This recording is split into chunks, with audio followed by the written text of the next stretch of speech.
Papur lapio Nadolig cartref. Bydd angen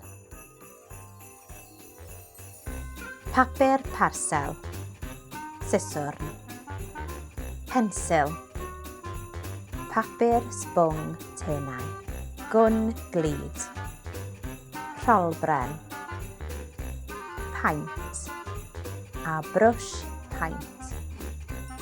Tynnu llun siapiau nadoligau ar y papur sbwng gyda phensil. Torri'r siapiau allan gyda siswrn.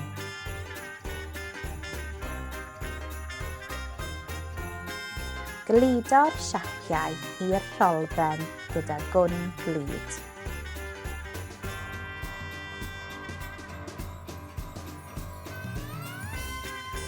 Rhoi paent ar y siapiau gyda brwsh paent. Gosod darn o bapur parsel ar y bwrdd. Rholio'r rholbren dros y papur parsel i greu patrwm.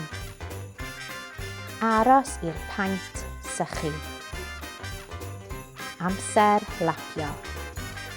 Papur lapio Nadolig